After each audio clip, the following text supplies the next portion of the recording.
You're listening to an Anderson Entertainment production. This episode, we're working on a title for Fab Facts. A likely lad is assisting our investigations in the Randomiser. And it's SPA for a Space Precinct adventure. That's all coming up in Pod 242. And the Gerry Anderson podcast. Oh, SPA.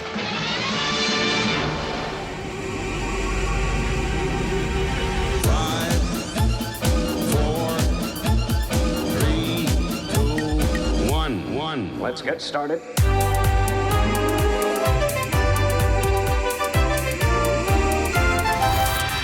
Let's go.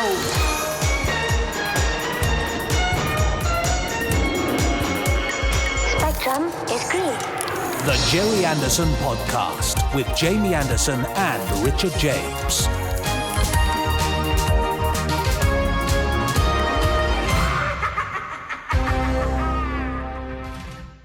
I mean... Richard, can you just explain yourself what happened there? Because was there a parrot in... I mean, it sounded a bit like Terry Wogan gargling on a glass of gravel, didn't it? Yeah, or Gerry Anderson podcast, Gerry Anderson podcast. That's what I thought you were going for, but now I think about it. It was my Captain Partly impression. Of course it was fun. It was Broken very... Haldane! It's very good. My office! I have a great deal of respect for your various imitations that you do. Wogan, Patrick Stewart. Oh, yeah. Trevor McDonald. Trevor McDonald, yes. Beautifully done. All amazing stuff. Yeah. But your Podly is actually very accurate to the show. And if people have not seen Space Precinct, then I can guarantee you it is a top-notch impression. Thank you. For those who have seen Space Precinct, I encourage you to be kind and gentle with Richard when commenting on his Podly impression. Thank you very much. I do genuinely like it. It's far better than mine. Anyway, so the fantastic Podly impression came from the wonderful co-host Richard James. That's right. That's me over here. The other voice Hi you there. can hear. Yes. Waving. I'm waving right now. I can hear you waving, and the real waft of your open hand there.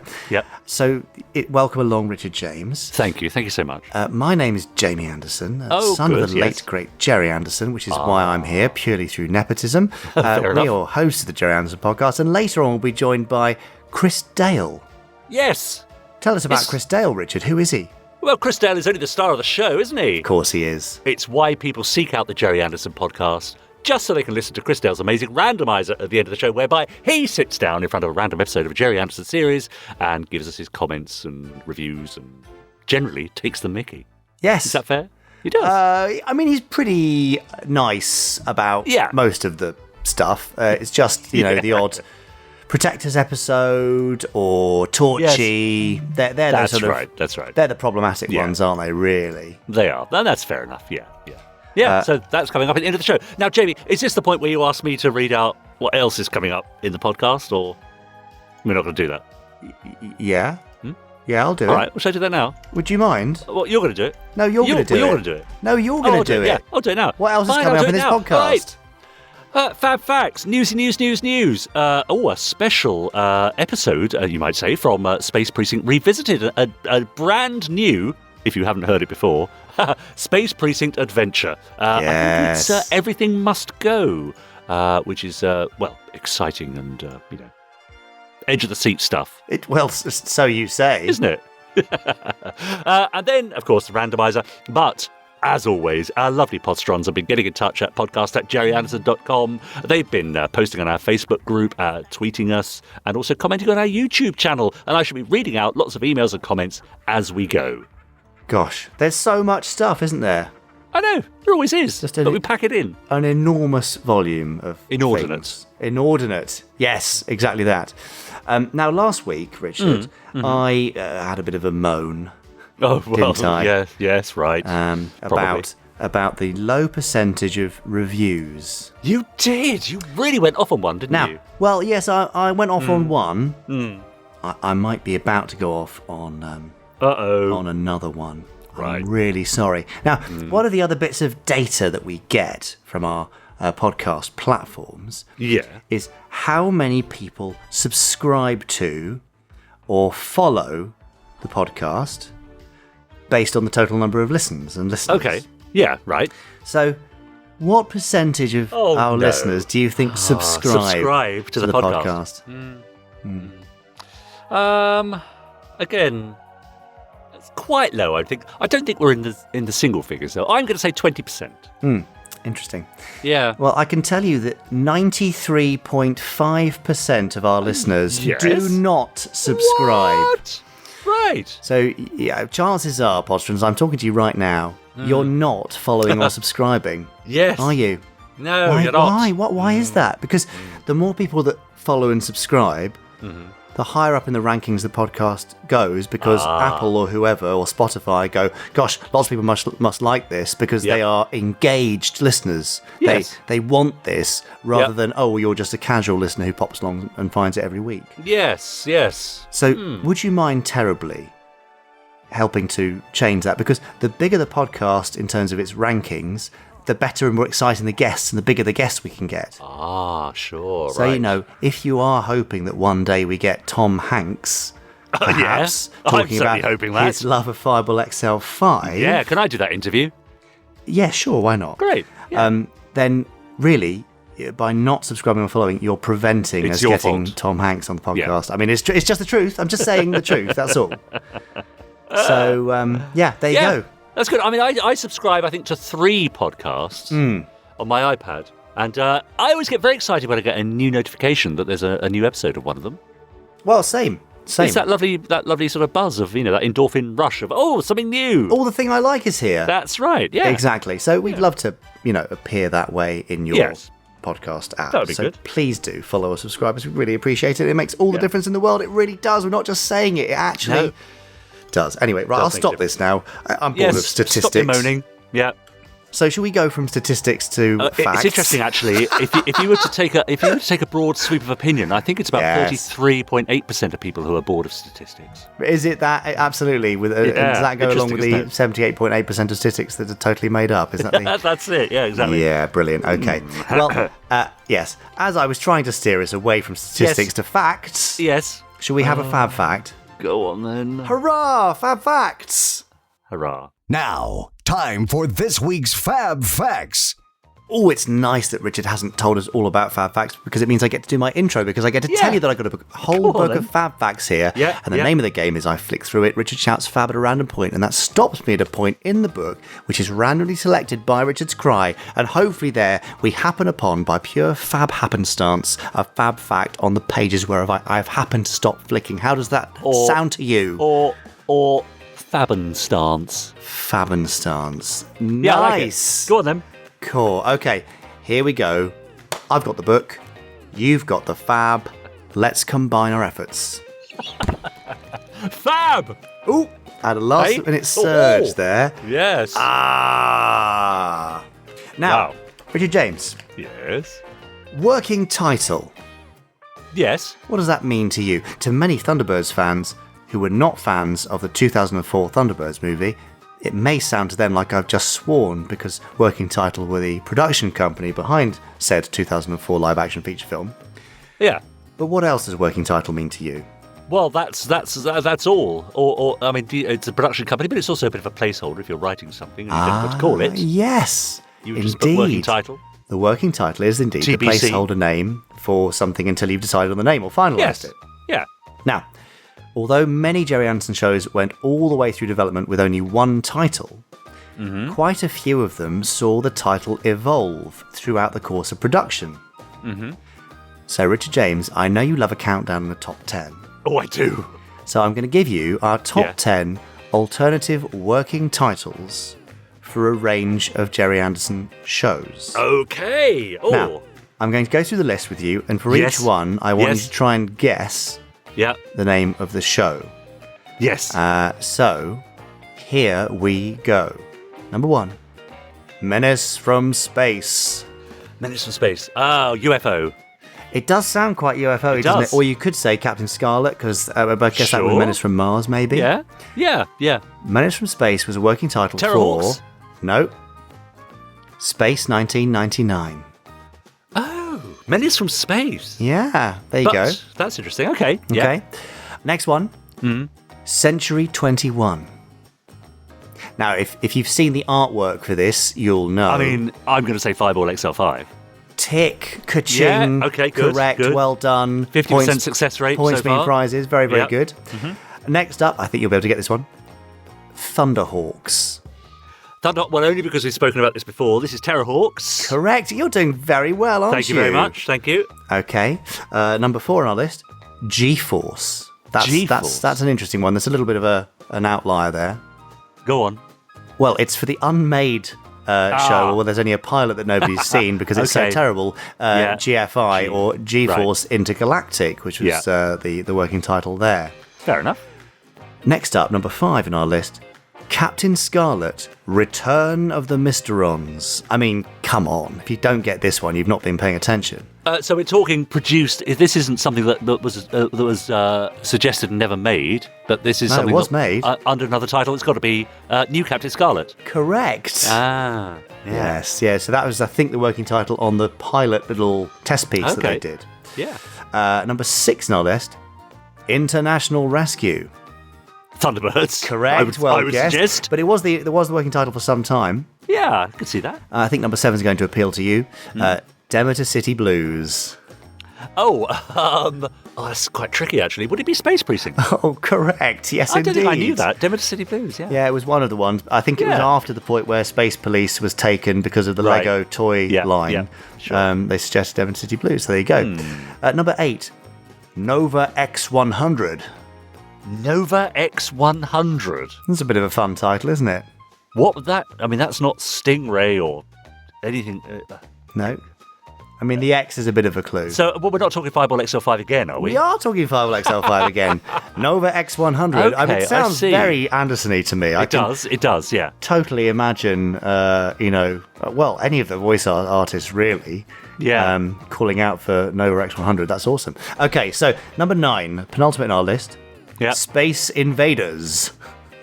I'm sure that would have been copyrighted by somebody else, I suspect. You'd think so, yeah. I mean, it's got to be UFO again, surely. Incorrect. Well, okay. What then? It's another Space working Invaders. title for Space 1999. Space 1999, but that wasn't a bit like in A Menace from Space and Space Invaders. That really I know. wasn't what Space 1999 was about. Totally that wasn't wrong, aren't they? How odd, yeah. Okay, well, let's see if you can get this last one right, because you've done okay so far. You've done pretty well, actually. Number 10. Yeah. 0G. I mean, we haven't had a UFO suggestion. No. So I'll say UFO. It's got to be then. You keep going there, don't you? What? Yes. No, there'll be plenty of Podsterons crying out, because this was the title of one of the pilot episode drafts. Right. For Space 1999 again. Oh, what? Wow. Yeah, there you I mean, go. that one at least makes more sense. A little bit more sense. A little bit. Also not that much sense either. No, I suppose not. So there you go. A load of working titles. Podsterons, have we left any out? Have you? Have we missed one that you thought was crucial? How many did you get right? Tweet or post your answers using the hashtag Gerry Anderson Working Titles on Twitter, or drop us an email or post in the podcast Podsterons group. Drop us an email to podcast@gerryanderson.com. We'd love to know your thoughts. So we've established then that Space 1999 wasn't always going to be Space 1999, but when they hit upon the idea of including the year in the title, was it always going to be 1999? I don't know, actually. That's a great question. Yeah. That's the sort of thing that Bob Wood and David Hirsch would know the answer to. So maybe tweet them and there we go. I'll ask that question. Yeah, great. It's a nice selection of working titles there. Yeah. I'm trying to think if there are any others that cropped up. There's one in the back of my mind that became Gemini Force 1. But I think at the time, again, there was a working title of basically Gerry Anderson's New International Rescue, because he loved adding new onto things, which doesn't date them at all. Oh, no. That's right. So, yes, but anyway, Podsterons, if you know of any more, then let us know. Yeah. And for now, I think that brings us to the end of this week's Fantastic Facts! It wasn't fantastic at all, was it? No, but that was the working title of Fab Facts, if you remember. Oh, yes, of course it was. And now you mentioned it, I remember it perfectly. Fair enough. Well done. There you go. Yeah, that was really interesting. I like that one. Well, let's see if everyone else agrees. Let us know, Podsterons. Now, over to our email bag. Miles has got in touch to say, hi, both. The most notable off-screen voice for me. Remember we were talking about notable off-screen voices? We were, yes. And which characters we would like to see on-screen that we only heard off-screen in various Gerry Anderson series. Well, the most notable off-screen voice for me, says Miles, is the very lackadaisical airport police officer in Trapped in the Sky, who we should name Airport Police, based on his pronunciation of his job. Yeah. His extremely languid, bordering on snoozy report to London Tower that they lost the hood during pursuit does a lot to explain how the hood was seemingly able to have a free run of the whole airport in the first place. Makes Cheers sense. As always, Miles. Yeah. Lazy airborne policeman. That's right, Airport Police. Peter Durnan says, gentlemen, Happy New Year. Well, that's nice. I've been working my way through several classic TV series from the 70s and 80s, partly because I probably didn't appreciate them as a child, but mostly because it's fun to spot actors before they were famous. Anyway, says Peter, I'm now on to the Oneidin line, and early on, up pops Michael Billington. A couple of weeks later, Dolores Mantez appears as a guest star. I have to admit, double-checking IMDb to confirm it was Dolores, as she was not wearing a purple wig. No, she wouldn't be, would she? Impossible to tell people apart when they've that's right. got those off. Peter says, I'll keep an eye out for other UFO and Anderson alumni and don't want to cheat by using IMDb. Keep up the great work and keep on keeping on. Best regards, Peter Durnan. Yeah, always nice when an Anderson face pops up in something you're watching. I mean, the Bond films are always good for that, aren't they? Oh, loads of them there. Yeah. Mark says, hello, gentlemen. Hope you're all well. I was thinking about some ideas to celebrate the 40th anniversary of Terrorhawks. Oh, yes. And I've come up with something. Oh, good. Okay. With all this talk about the new action figures and vehicles from Big Chief and Corgi, how about some new figures and vehicles from Terrorhawks? The reason I've suggested this is because back in 2020, I did a video about the Terrorhawk toys by Bandai. For action figures, they made all 5 members of the Terrorhawks, 0 and 101. But for the villains, they only did Zelda. There's no Youngstar, no SRAM, no Yuri, not even any cubes. It's the same with the vehicles. Bandai made the 5 main vehicles, plus Hudson and the battle tank, but there are no Zeefs, is that? Zeefs, correct? Yes, that's right. There were plans to do Zelda's fleet, but sadly it never got made. That's why I think it would be great to have some new up-to-date toys and models from Terrorhawks, including some of the things that Bandai didn't make. Hope the idea has given you some thoughts. 1010, and that's from Mark. Well, wouldn't that be lovely? We'd love to do something like that. Yeah. Never say never, expect the unexpected, etc. Sure. Okay. Yes, thank you for that. Fair enough. Finally, for now, Matt Edmonds has got in touch to say, hi, Jamie and Richard. Over Christmas, me and my little boy watched the Stand By for Action concert again with my parents, and my mum piped up with, I remember Torchy the Battery Boy. A few weeks later, I was having a conversation with my father-in-law about how what's acceptable on kids' TV has changed over the decades. Oh, yes. I mentioned the Pongo the Pirate song from the concert with its interesting lyrics. Yeah. And it turns out he remembers Torchy too. They both seem to remember it fondly, so against my better judgment, I bought the first series of Torchy from the store to give it a go. Wish me luck. Kind regards, Matt Edmonds. Gosh, good luck, Matt, and sorry in advance. Yeah, I mean, worth a look just out of interest, really. And if you're a completist, you're going to want it on your shelf anyway. But, things like torches, of course it's worth a look. Yeah, it's just, looking at it through modern eyes is a bit disturbing. Yeah, but it's part of the story. It's part of the Anderson story, isn't it? Of course. And that's what makes it so interesting and important. All for now, but do keep them coming in, as you seem to every week, podcast@gerryanderson.com, and I'll read them out next time. You said that a bit begrudgingly. No, not at all. Do keep them coming in, as you seem to every week. No, it's a celebration. It's lovely. Okay. I just couldn't tell between your annoyed and celebratory tone. Anyway, would you like some Gerry Anderson news? Because you're going to get it anyway. I would like some news. Well, go on, bring it on then. Well, that's a relief. Here's some Gerry Anderson news. Yay!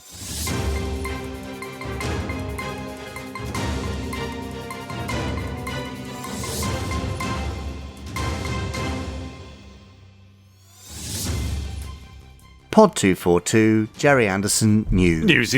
News. Yeah.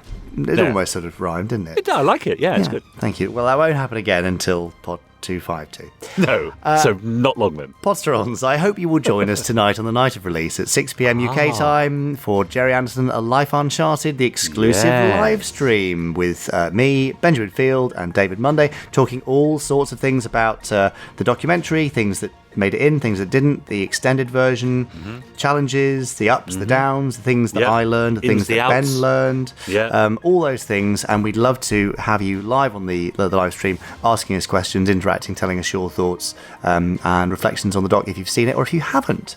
So join us tonight across all of our social media platforms, 30th of January, 6 p.m. UK time. And we'd love to see you there. We would. Now, Richard, I've heard mutterings about something. Oh, yes. 5-star 5. Ba, ba, ba, ba.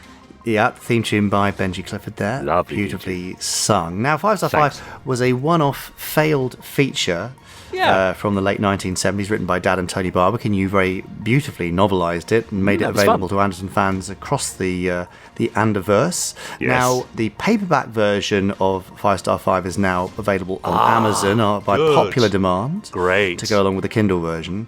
But I understand that you've been doing something creative with 5-star 5. Am I spilling the beans? I mean, I think you can certainly hint about the spilling of the beans and maybe just give us a little bean tease, if you will. Well, imagine if 5-star 5 was just the beginning of the story. Ooh, okay. Do you John mean... Lovell and the Zargon Threat was just the beginning of perhaps a series of books and adventures. Oh. Imagine such a thing. I mean, I'm imagining it right now. So, in such a scenario, there would have to be a follow-up to the first one, which would be a sort of sequel. Yes, a brand new adventure for John Lovell and his gang, which answers many questions that were posed in the first story and never quite answered in the original screenplay. So, imagine if I were given the opportunity to tidy up a few loose ends and answer questions like, whatever happened to John Lovell's gold? Why did the Zargons want to invade Kestra? Oh. And why on earth are they called the 5-star 5? Ah. Imagine if all those questions and more were answered in a brand new sequel to John Lovell and the Zargon Threat. And imagine if it were called The Doomsday Device. That sounds like a great title for a 5-star 5 sequel. Absolutely amazing. Well, imagine further then if we were to say... You were to write it, and we were to print a limited edition hardback edition, and to put that up for pre-order for later this week. I tell you what, Jamie, let's stop imagining it, and let's do it. Okay, we'll just do it now. Okay, that's done. Well, I mean, well written. I've written it, that's so impressive. Go. And we're printing it right now. So, yes, Podsterons from this Friday, you can pre-order 5-star 5, the Doomsday Device, the follow-up, the sequel... to the unmade Gerry Anderson thing from the mind of Richard James and sort of Gerry Anderson and Tony Barwick, all combined in a clever mind meld contact. And there you go. Exciting news. We'll have more about that very soon. In fact, Richard's going to be doing a live stream in February talking to me all about the book. Yes, I just sprung that on you, but I've told you are. It's in the marketing calendar, you see, so you're going to have to do it. But I'm very excited, and it's great to see 5-star 5 getting additional legs beyond the legs it already had. So there we go. Now, here's a tip for you, Podsterons, and it's just for you, just between us. Don't tell anybody else. But with this pre-order coming up, how would you like to get 20% off that pre-order? Oh, that's an idea. How would I go about doing that? Well, what you do is you download the Ander app. Yeah. And then you'd use the code APP20, capitals APP20. Right. And that will give you 20% off your first order inside the app. See. So you can get the app by just going to the store, shop.gerryanderson.com, on your mobile device, and there'll be a little button at the bottom. Or you can search for Ander app in your app store of choice. So there you go. There's a little tip for you. I think that's well worth doing. Yeah. A reminder for you as well, if you're into some reading, it all seems very booky-wooky at the moment, which is rather lovely. Right. Yeah. Space 1999, maybe there. The paperback is available from Amazon and also from the Gerry Anderson store. There's a bunch more books available on Amazon, and we're working on making more Kindle and paperback versions available as quickly as we can. Great. And if you're feeling like you want more things on your bookshelf to join with the 5-star 5, the Doomsday Device hardback collector's edition, which will be, again, I remind you, a limited edition, and these limited editions do sell out quite quickly. They do, I know. We're also doing bundles of the remaining hardback copies of Thunderbirds, Terror from the Stars, Peril in Peru, Operation Asteroids, as well as Stingray, Operation Icecap, and Monster from the Deep. You can get those bundles for a hefty discount from the Gerry Anderson store from this week. So you may wish to top up your library with a rather lovely stack of collector's hardback books. How about that? Lovely. That sounds lovely. Great. If your New Year's resolution was to read more, yeah, then we're your mates here. Yeah. We've helped you right out. Anyway, there we are. I think that's the end of this very book-heavy... Yeah, I like it. Gerry Anderson news. That was the news. Literary news. So literary. Wasn't it? Yeah. Great. Yeah, I love that. Over on our Facebook group, people have been merrily posting away. Here are some comments from CJ List, who says, hopefully a potential podcast interview in the near future. This is referencing a tweet by Richard Osman. Richard Osman, who we know in the UK from House of Games and Pointless and so on. Well, he tweeted a couple of weeks ago, Thunderbirds I Go by Busted, here we go again, is one of the best movie theme tunes of all time. That's just facts. CJ Liss said, well, hopefully a potential podcast interview in the near future. He certainly has the right credentials. Regarding the tune itself, there's certainly a 50-50 split, much like the movie. The younger generation like it more than the older generation, it would seem. Well, fair enough. Yeah. Yes, Richard Osman would be great to have on the podcast, but a very busy man, I understand. Yes, very, very busy, very popular, but you never know. No, indeed. Michael Morris says, as this year is the 40th anniversary of Terrorhawks, put Terrorhawks back on ITV. Okay. That'd be good. Yeah, wouldn't that be good? Yeah, we better do that right this second. If it were up to us, we would. Yeah. Yes, very true. Jonathan Westall says, as this year is the 40th anniversary of Terrorhawks, it seems only fitting to start listening to the absolutely brilliant audio dramas from Big Finish again. 10-10. Nice. Robert Monk commented, well, you're in for one heck of a ride. Michael Bontev said, I love the Terrorhawks audio adventures. So funny. Yeah, nice. They are. James Munro, they are, yeah, says, with regards to today's podcast, please, yes, to a choral Space Precinct theme remix. You did promise, Jamie. Yes, I've forgotten Several about weeks that. ago. I hoped everybody else would forget about that as well. Yeah, or any theme tune for that matter, says James. Season 1 Space 1999 would also sound amazing. And speaking of Space Precinct, if anyone is playing around with the AI chatbot, I feel getting it to do a Space Precinct script focusing on Carson, written in a Shakespearean style, would be very apt. Yes, Carson, the sort of station medic and technician, seemed very fond of his Shakespeare quotes. Yeah, he was, wasn't he? Yeah, Shakespearean-style episode would be fun. Pen Quiller. I haven't seen this posted here yet, but it's a very insightful article, especially coming from an American writer who hasn't been immersed in the culture of the shows the way a British viewer would have been, and it makes a mention of the podcast. And she tweeted a link to an American review of A Life Uncharted, the DVD release in the States.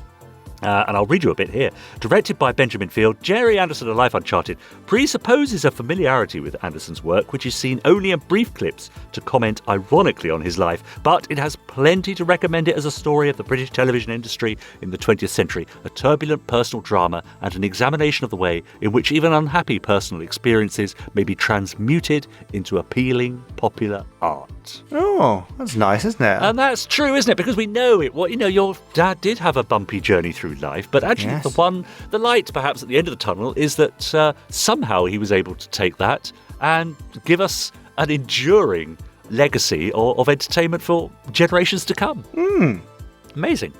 I mean, dare we go so far as to say that without those bumps along the road, he might never have produced such a fine and interesting body of work? I think completely. If he'd had a happy childhood and his brother had survived the war and his parents had been happily married and he hadn't had various personal, physical, medical challenges along the way, then he probably would have gone into something much more vanilla, shall we say. So, yes, thank goodness for personal challenges being channeled in a positive way. There we are. All for now, but do pop over, if you're on Facebook, to our Facebook group, answer a few questions, we'll let you in, join in the fun.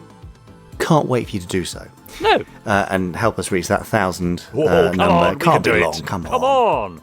Anyway, Richard, normally at this point of the podcast, we've got an interview. Yes. But this week, I feel like it's all about you for some reason. It's a bit, isn't it? Yes, we've talked about the new 5 Star 5 book, the sequel, Doomsday Device, which is up for pre-order shortly. But I think we're going back in time to something I wrote, 3 years ago? Yes, you're quite prolific, aren't you? Yeah, and this was a collection of brand new Space Precinct adventures featuring the officers of Demeter City and Precinct 88. 4 stories. We heard one many pods ago when it was released. I think we heard Point Blank, But this time, we're going to give you a free and exclusive listen to another of those stories, and it's called Everything Must Go.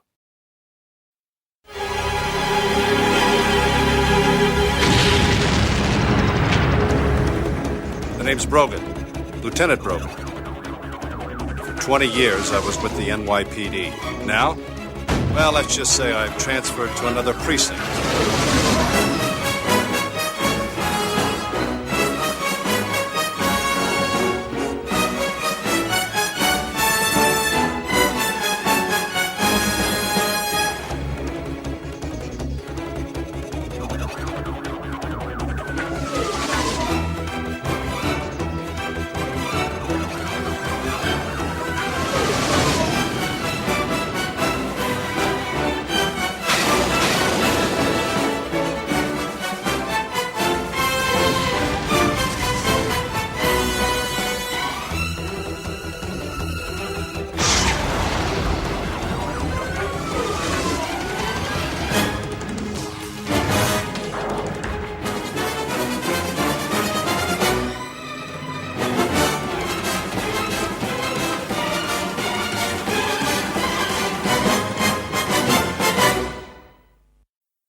Everything must go.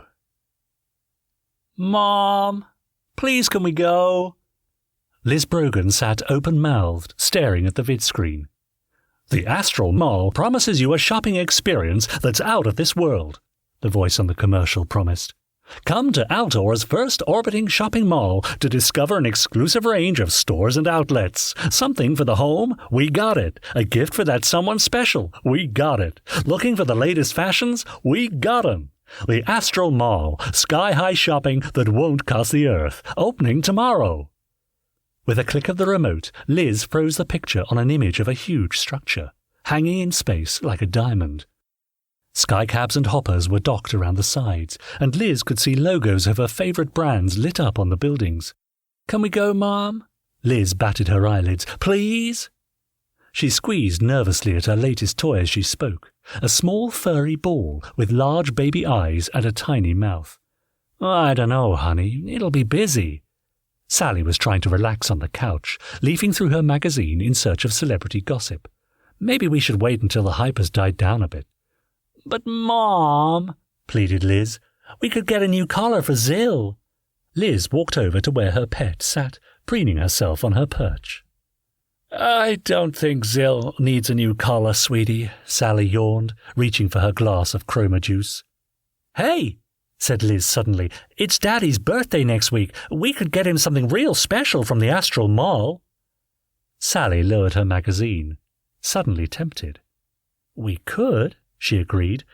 But your father's working tomorrow. What about Matt?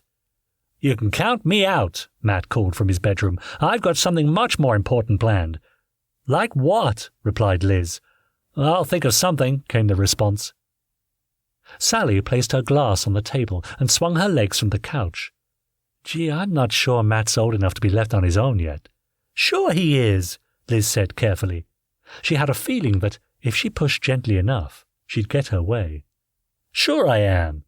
Sensing an opportunity, Matt had appeared at the door, a slamball glove on one hand. You promise? Sally eyed Matt carefully.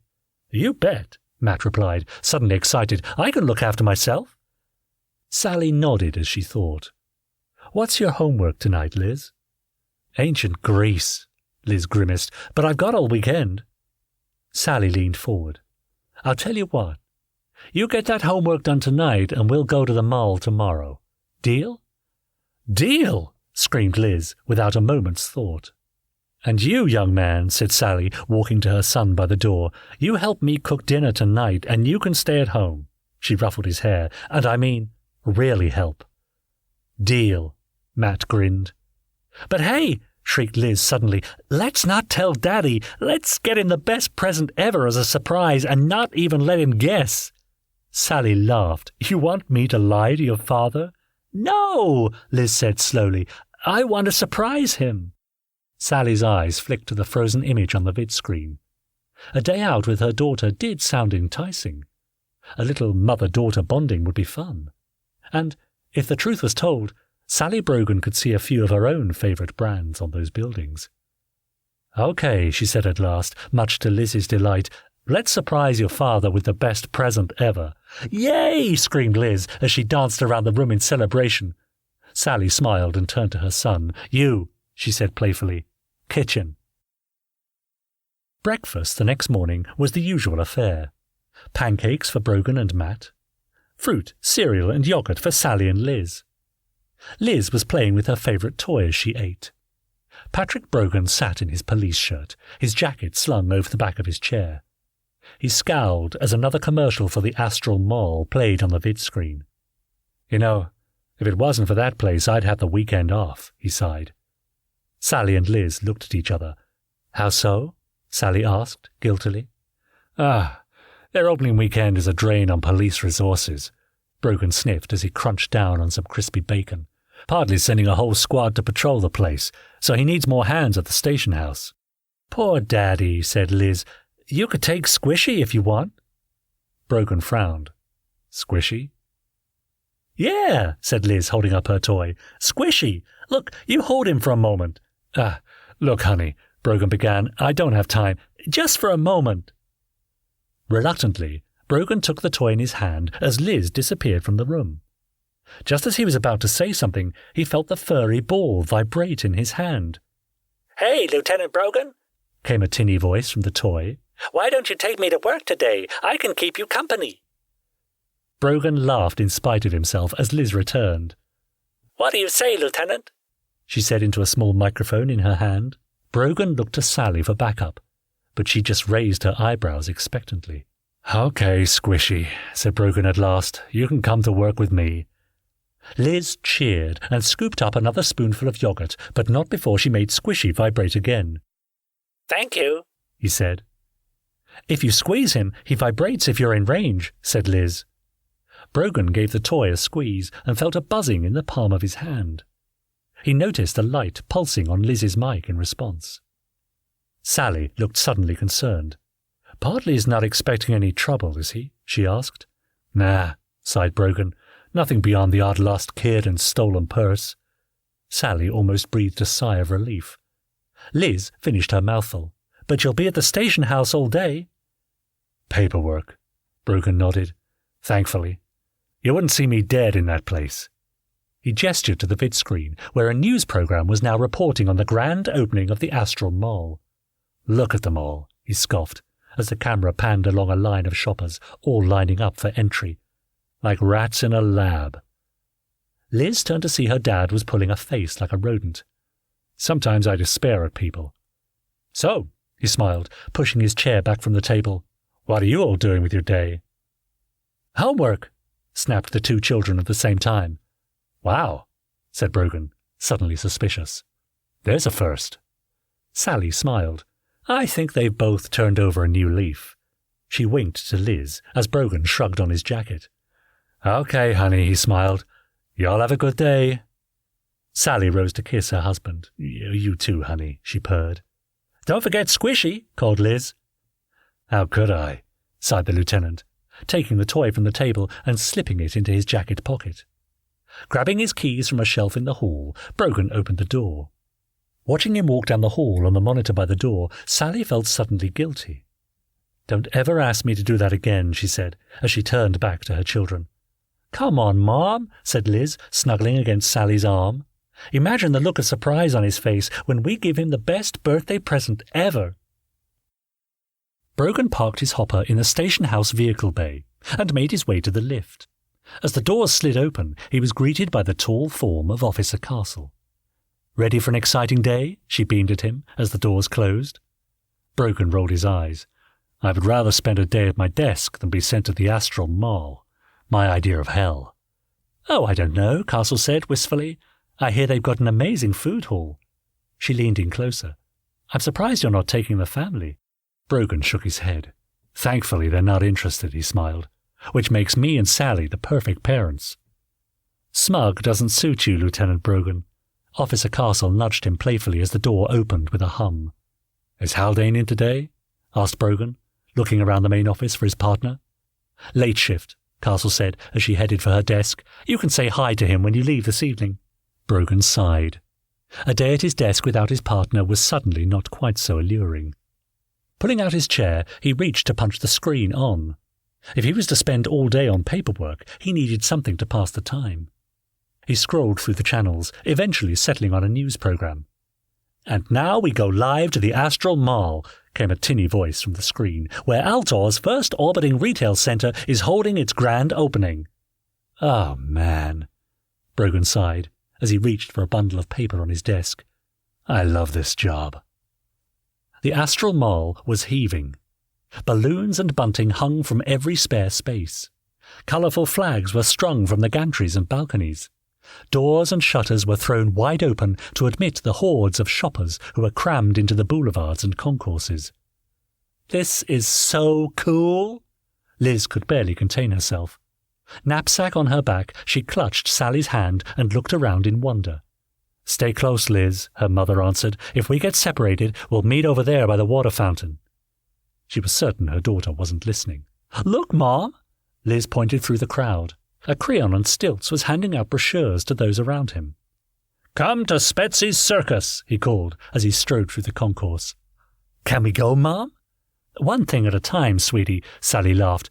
"Let's go to the grand opening first." Carried along by the crowd, the two happy shoppers found themselves corralled into a central piazza. Lizzie's eyes grew wide as she stared at the variety of races around her. She recognized Tarns, Phoenites, Zyronites and Creons, but there were many more besides. Everyone, it seemed, had dressed for the occasion. Liz got the impression they were of a different class to the aliens she'd met down in the streets of Demeter City. Or at least, they thought they were. "Excuse me," Sally said as she pushed her way to the front of the crowd. Every now and then she noticed a police officer standing alert. One in particular, a large Creon, was approached by a small woman who, Sally assumed, worked at the mall. "Pardon me, officer," the woman said, holding up a badge. "Would you mind wearing this on your shirt? It's so we can track our security and direct them to where they're needed most." She scanned the badge with a handheld device and held it up to the Creon policeman. He took it obligingly and pinned it to his shirt with a nod. Looking around her, Sally could see that every other officer in sight was wearing a similar badge. "Hi there," came a voice. "How would you like some vouchers for Frosty's ice cream?" A large robot with hair shaped like whipped ice cream bent down to Liz. "Buy one, get one free. Opening day only." Liz snatched the stack of vouchers from the robot's hand. "Thanks," she squealed, turning to her mother. "That's lunch." Sally laughed. "Don't forget, we're here to look for something special for your father." "It's okay," Liz nodded. "I've already found just the thing." Sally followed her daughter's gaze to a store on the other side of the piazza. "Golf for you," screamed a sign above the door. In the window, Sally could see a large screen displaying a virtual golf course. A robotic mannequin stood before it, swinging a club. Sally watched as a virtual ball flew across the screen to land perfectly in a hole. She nodded, impressed. "You know your father so well," she smiled. "Mom!" squealed Liz, gripping Sally's hand even more tightly. "It's starting!" A fanfare sounded across the mall and glitter cannon fired from the gantries. "Entities and hive minds," came a disembodied voice. "Welcome to the grand opening of the Astral Shopping Mall. Shopping that's out of this world." The crowd whooped and cheered as a huge pyrotechnic display exploded above them. The music grew to a crescendo as a formation of drones looped the loop in the air, trailing colourful smoke behind them. The applause echoed around the piazza. "That was amazing," cheered Liz. To a roar of anticipation, the lights suddenly went down. The sound of shutters falling and doors closing echoed around them in the darkness. The cheers turned to screams. Then there was silence. Liz gripped her mother's hand even tighter. "What's going on, Ma?" she whispered. "Don't worry, sweetie," said Sally as calmly as she could. "I'm sure it's all part of the show." But she didn't sound quite so certain. Liz could hear the people around her breathing. Children sobbed. There was another scream, and then, suddenly, the sound of gunfire. The lights snapped back up. As the crowd around them began to panic, Liz looked up to see several people with guns leaning over the gantries above them. They were dressed in black, and each of them wore a balaclava to obscure their faces. There was another round of gunfire, then a lone voice pierced the air. "Quiet!" it commanded. A woman in combat fatigue strode onto the stage before them, a shock of red hair tumbling over her shoulders. "Everyone stay calm," she said, her gun held high. "Do exactly as you're told, and I promise you no one will get hurt." "I'm scared, Mom," Liz whimpered. "Stay close," Sally replied. Her eyes flicked around the place as she spoke, already searching for a means of escape. She noticed the Creon police officer reach for his gun. "Strider," the woman called. In response, Sally saw one of the figures on the gantry pull a device from his belt and press a button. The Creon officer's badge glowed white-hot and seemed to discharge a bolt of energy across his body. Clutching at his chest, the officer slumped to the floor. Looking around her, Sally saw the same thing happen to every other police officer she could see. Trying hard to steady her nerves, she guessed the same thing was happening through the entire precinct. "Don't worry," shouted the woman from the stage as the crowd began to panic again. "They're not hurt, just stunned." She smiled ominously. For now. More gunfire strafed the air from the gantries. "On your knees, everyone," the woman shouted, suddenly vicious. "Now!" As everyone dropped to the floor as commanded, Sally saw that some of the figures from the gantry were now passing among the crowd, pushing the more reluctant of them down with the butts of their guns. "Could the news channels make themselves known?" the woman called, slinging her gun over her shoulder. In the middle of the piazza, a Tarn cameraman and his reporter stood up, slowly. "Good," the woman smiled. "Strider, get that camera up here. It's time to make our demands." Brogan ran his fingers through his hair as he stretched and yawned. He seemed to have been at his desk for hours, yet the pile of paper next to him hadn't shrunk at all. Podley had him going through his old reports, checking for inaccuracies and contradictions. Some of them seemed to go back weeks. As he rubbed some feeling back into his legs, he looked around the office. He could barely believe it had only been 2 months since his transfer to Altor in Precinct 88. He counted himself lucky. Apart from a scratch on his cheek in the early days, he'd remained relatively unscathed. Casting an eye over to Officer Castle, he allowed himself to feel pleased with his progress. He'd fitted in well, and even his family seemed happy. At least they were safe enough. "Lieutenant Brogan?" Captain Podley's voice jolted the lieutenant back to the job in hand. I'm getting through it, Captain." "Leave that now, Brogan," Podley barked. "We've got a situation." Brogan swiveled round in his chair and looked up to where his captain stood, leaning against the railing outside his office. "Huh?" "Look at your goddamn screen, man!" Podley pointed at the monitor on Brogan's desk. Brogan spun back round. The news channel was still streaming footage from the Astral Mall, but something was clearly very wrong. "Turn the sound up on that thing," Podley called as he made his way down the stairs. Brogan punched at the controls on his desk. "If you're just joining us," said a voice from the monitor, "these are the scenes from the Astral Mall, where, just moments ago, gunmen seized control of the whole complex." Brogan raised his eyebrows as Podley joined him at the desk. "I knew something was wrong when we lost contact with the officers on the ground over there." Aware something was going down, Officer Castle glanced over from her desk. "We now go live to the scene," continued the voice, "where, in front of literally hundreds of hostages, the ringleader is about to make her demands." The picture cut to a woman in combat fatigues and flame-red hair. She was flanked by an assortment of stormtroopers dressed in black. Each had one hand on a weapon, the other raised in a clenched fist of defiance. Castle joined Podley and Brogan as the broadcast continued. "My name is Valim Decor," the woman announced from the screen. "For too long, Altor has been home to the scum of the universe." Her voice was thick with passion. "It is time we had a new order. A new human homeland where we can live in peace." Her words were met with silence in the huge piazza. "Alien life brings alien threats. Creon fever, Zyron fever, Tarn psychosis. No human is safe. We at Human Future have a plan. Give us Demeter City." The militia behind her took up the chant, "Human Future, Human Future." Valim Decor turned to the camera again. "We realize this can't happen overnight," she smiled, generously, "which is why we give you 52 hours. 2 days to accede to our demands.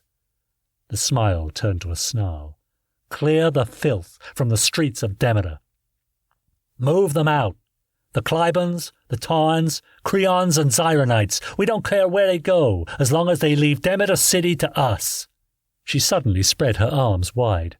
To the people in this mall, the real people, the humans, I say, join us. Be part of the human future. Watching from the station house, Brogan felt a chill pass down his spine. Castle and Podley were speechless. Finally, Decor was continuing, a warning. She pointed from the screen as she spoke. Don't send the cops. Don't send the military. And if we can't have Demeter, no one can.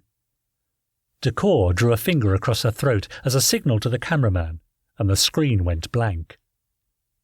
There was silence in the station house. Officer Castle leaned over Brogan's desk to stab at some buttons on his computer console. Valim Decor, she read, as text scrolled across the screen. Activist, protester, and lately terrorist, born on Earth, sentenced to the Rock Penitentiary 7 years ago for planting a bomb at the Tarn Creon Peace Conference. Why? Brogan was wide-eyed. Castle read on. It says here her father was killed by a Creon gang. She's borne a grudge ever since. Brogan interrupted her. What did she mean, if we can't have Demeter, no one can? Was that a threat? She's crazy. Castle shook her head. Yeah, Brogan agreed, but deadly serious. Get down there, Brogan. You too, Castle. But be careful. There's a lot of people in there. What's the mission, Captain? Podley's eyes narrowed as he replied. Take 'em out if you have to. Lethal force authorized. Brogan. Castle caught him by the shoulder and directed him to the screen. The report from the Astral Mall was continuing. As the camera panned across the crowd, Castle froze the image and zoomed in. Brogan caught his breath. There, kneeling in the crowd with looks of terror on their faces, was Sally and Liz. Brogan frowned. It couldn't be. They'd said they were staying home today. Okay, breathed the lieutenant as he swung his jacket over his shoulder. Now it's personal. Valine Decor swung her feet onto the duty desk. The Astral Mall manager's office would do just fine. They're asking if they can eat. Having come from the crowd outside, the masked man stood by the door. Decor thought for a moment. Sure, but in shifts. Groups of 6 at a time, under armed guard. Bathroom breaks the same. The man nodded and left to carry out his orders. Well, that was easy. Anton Strider pulled off his mask. Like taking candy from a baby, Decor giggled as Strider snuggled at her neck. And I couldn't have done it without you, my love. Strider smiled a charming smile. I don't just hitch up with anyone, you know. I know a good cause when I see one. He kissed her softly on the lips. Besides, the benefits are excellent. Decor laughed as she pushed him away. Hey, you bring the firepower for now. Everything else can wait. Strider straightened his clothes. Have you heard back? Nah, Decor shook her head. I'll give them another hour, and then we'll start the executions. She held Strider's gaze for a moment, to see how he would react, then let out a hearty laugh. Not really, you big lump! She punched him playfully on the shoulder. I'll leave it 2 hours. Seeing the mischievous look in her eye, Strider sniggered and kissed her again. Their passion was interrupted by a repetitive bleep from the manager's desk. Huh? Decor swung Strider aside and moved to the desk. What is that? Perimeter warning, Strider muttered as he looked over her shoulder. There's a vehicle docking. God damn it, Strider, Decor hissed, suddenly furious. I told you to retract the docking clamps as soon as we arrived. Strider was punching buttons on the console. Relax, Valim. There's a trash cart scheduled to arrive about now. Send a couple of your goons to go and check it out, Decor snapped, chewing on her lip. I've got business to attend to. Smart move, said Brogan from the controls of his cruiser. Castle smiled beside him. It was a simple matter of looking at the maintenance schedule, she beamed, then calling up the trash company to cancel their usual visit. I hope we'll slip in completely unnoticed. There was a gentle jolt as the cruiser docked with the orbiting complex. Jane Castle had sat open-mouthed as they'd approached, impressed at the sheer size and scale of the thing. Now she was all business as she made her way carefully through the airlock, Lieutenant Brogan by her side. "Wait," she said, as they approached the airlock portal. "We have no idea what's waiting for us behind that door. We saw, how many? Maybe 6 armed men on that broadcast? There could be many more. Then we'll just have to take things slowly, won't we?" Brogan had a determined look on his face as he yanked down on the handle to the airlock. It opened with a hum and a hiss of escaping air. They were confronted with a dimly lit corridor. A map of the station hung on the wall. Darting into the shadows beyond, Castle held her breath. "Hear that, Brogan?" "Uh-huh," Brogan nodded. It sounded like 2 sets of footsteps. "We might just have found our way in." Sally and Liz waited their turn at the burger bar. Around them, men with guns stood guard, their faces obscured with balaclavas. Liz wiped the tears from her eyes as she retrieved her food from the counter. "Now, move back to the piazza," said one of the guards once Sally had paid. "You don't have to point those things at us," Sally hissed. "We've done nothing wrong." The guard said nothing in response, but waved his gun to move them on. All around them, people were scared. Several were crying. Sally saw 2 Creons taking their place in the queue for food. She gave them a smile. "Don't get sweet with us," one of the Creons said. "We all know what you really think. Human." The other Creon held up her hands. "Come on, Frank, leave them be." She tried to usher her companion away. "What?" said Sally, aghast. "No, wait, we don't all think like them." She gestured to the guards around them. The one nearest to her lifted his weapon. "Move along," he commanded. Shocked, Sally bustled her daughter before her. "Come on, sweetie," she said. They made their way back to the water fountain, where they knelt again and unwrapped their food. Liz couldn't contain herself any longer. "I wish Daddy was here," she sobbed. As Sally comforted her as best she could, she watched as the flame-haired woman made her way through the crowd and disappeared through a door marked Systems Control. Castle was breathing hard. Having the element of surprise on their side, she and Brogan had disarmed the men quickly enough, but now they were putting up a fight. One had her in a headlock as he spun her round the corridor. The other had Brogan by the shoulders and was repeatedly planting his knee in the lieutenant's stomach. Castle kicked out with her foot as she spun and made contact with Brogan's assailant. It was enough to get his attention for a moment, and a moment was all Brogan needed. Head down, he barreled into his attacker and sent him flying into the wall behind him. His head made contact with a bulkhead. Meanwhile, Castle had reached up to scratch at her assailant's face. It was enough to force him to relinquish his hold on her, and she fell to the floor with a thud. As Brogan swung his attack around to face Castle, he made eye contact with her. An understanding passed between them.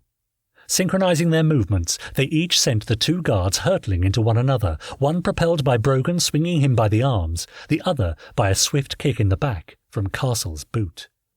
Their heads connected with an audible crack, and the 2 attackers crumpled into an ungainly pile.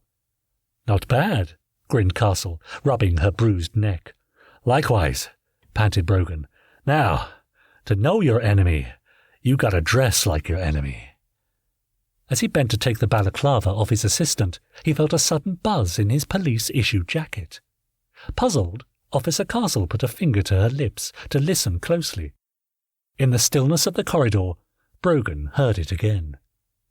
Rolling his eyes, he reached into his jacket pocket and pulled out a small, furry toy. Castle tried hard not to laugh. "Squishy," said Brogan, apologetically. "Liz's toy. It buzzes when you're in range." Castle looked confused.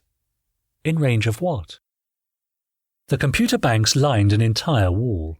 They'd been abandoned as soon as Valim Decor had taken control, their operators dragged from the room to join the shoppers on their knees in the piazza. She knew exactly what to do. Pulling up a chair, she leaned over a keyboard marked Orbital Integrity. Her fingers a blur, Valim inputted new information. Every now and then she had to override a safeguarding program or 2, but eventually, pleased with her work, she pushed back her chair and rose to her feet. Stopping at the door, she looked back into the room for a moment. To the human future, she whispered, through a manic smile. I can't eat, Mom. I'm too scared. Liz was shaking in fear. Come on, honey. Let's at least try and keep our strength up. Sally tried to hide her worried expression. I'm sure this will all be over soon. How? Liz wailed. Sally held her close. Well, you know this is being broadcast right around the planet. You can bet help is on its way. Looking around her, Sally noticed the stunned policemen had recovered. Stripped of their weapons, they had been forced to their knees next to an information point. Liz thought for a moment. Why don't they just give them what they want? Sally looked her in the eye. Liz, sweetie, we must never give people like this what they want. She hooked a strand of hair from Liz's forehead and smoothed it over her ear. If they want change, they should find peaceful means to get it. We tried that, lady, came a voice from behind her. Sally turned to see Valine Decor standing at her shoulder. The ballot box doesn't work, whatever they tell you. And this will? Sally asked, bravely. Decor gnawed at her lip. We'll see, she muttered, walking through the crowd back to her office. I don't like her, Mom, Liz whispered, staring at her retreating back. It's okay, honey, Sally nodded. I don't like her either. Finally, Liz felt calm enough to bite into her burger, and she giggled as ketchup dribbled down her chin. You mucky pup, Sally giggled. You got a napkin? Smiling at last, Liz reached into her knapsack for a napkin.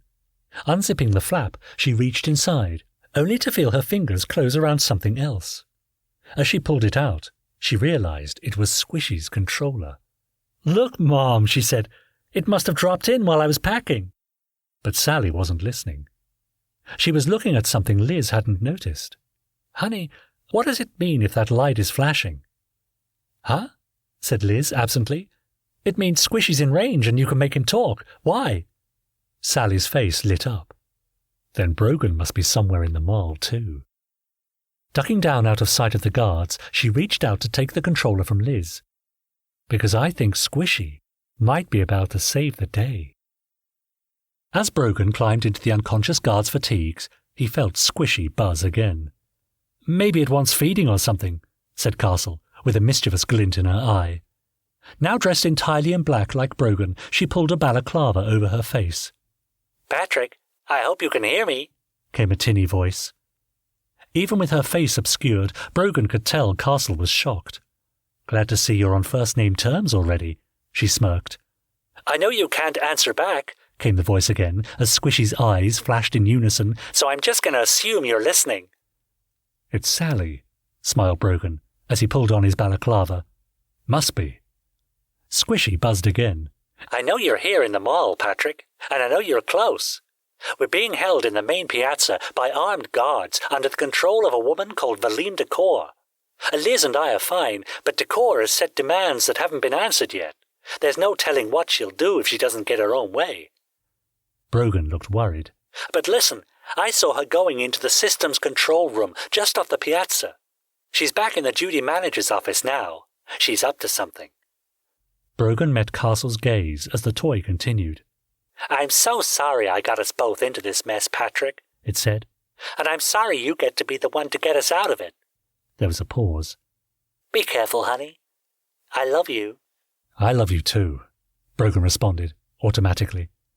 Slipping the toy into a pocket, he turned to Officer Castle. Why don't you head to Systems Control, Castle, he breathed. See what she was up to in there. I'll find Decor. After referring to the map on the wall to get her bearings, Castle nodded and moved away down the corridor. As the sound of her footsteps faded away, Brogan turned to the map to find the quickest route to the duty manager's office. Pulling down his balaclava, he turned back into the corridor and found himself at the business end of a gun. Castle pushed at the door and found herself in the piazza. Hundreds of people were on the floor, some rocking on their knees, others propped up against pillars and chairs. As she closed the door behind her, she came face to face with another guard. Castle could see his eyes narrowing under his balaclava. "Everything okay?" he asked.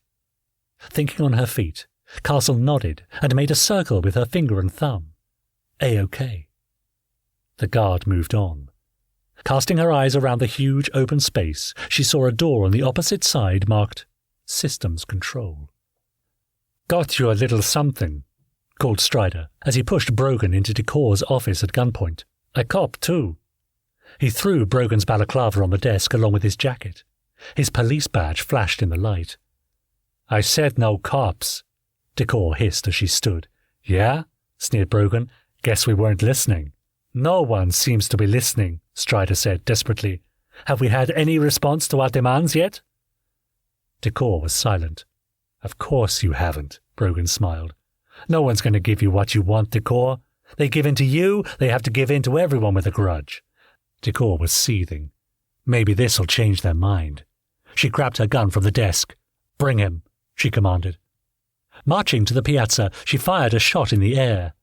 When the screams had died down, she turned to Strider. Get that camera, Strider. Strider strode away, and Decor nudged Brogan center stage with her gun. Listen up, people, she called. Things might be about to get very messy, and you only have your leaders to blame. She turned to Brogan. Why don't you introduce yourself, cop? She cocked her gun and raised it to the lieutenant's forehead. Brogan, he hissed. Valine Decor held her free hand to her ear. Huh? I didn't quite hear that. She pressed the gun harder against her captive's skin. Louder. Brogan lipped his lips. I'm Lieutenant Brogan, DCPD, he said. Decor turned to the crowd. Oh, they sent a cop, just as I told them not to. What a shame. Strider had joined her on the stage now, a camera resting on his shoulder. You're live, he said. There you are, Decor purred, looking straight down the lens. Thank you for your little present, but it really isn't what I wanted at all. Grabbing Brogan by the collar, she forced him down to his knees and levelled the gun at his head. You have our demands, so why are you wasting my time? Just as she squeezed the trigger, a voice rang out in the piazza. Daddy! The crowd gasped and turned as one to see a little girl standing with her hand to her face in shock. A woman beside her was grabbing at her clothes, imploring her to sit back down. Well, what do you know? Decor grinned. It's a family reunion. Officer Jane Castle had slipped through the door unnoticed. There seemed to be some commotion on the stage, but she hadn't waited to see. Closing the door quietly behind her, she turned to face a row of computer banks and monitors along the wall. A screen displayed an image from a security camera trained on the piazza outside, but Castle directed her attention to the computer readouts on the desk. Making her way along the table, she searched for any clue to what Decor might have been up to in here. She stopped at a station marked Orbital Integrity. A light flashed from the monitor above. Tapping at the keyboard, she accessed a schematic which rolled across the screen. It showed the astral mall in space, with a line traced to a destination on the planet's surface below. Demeter City. Text flashed on the screen below it. Impact in 20 minutes. Looking around her, Castle's eye fell on the security camera footage of the piazza outside. Squinting closer at the grainy image on the screen, she flicked a switch to hear the sound. Decor held the gun to Brogan's head. Behind her, Sally and Liz were struggling to get free of the guards that held them. Perhaps this will convince you, Decor was screaming down the camera lens. First, I'll kill the cop, and then his family. Brogan was sure he noticed the camera sag a little as she spoke. Was Strider having doubts? Perhaps it was too late anyway, he thought, as he felt the cold metal of the gun against his skin.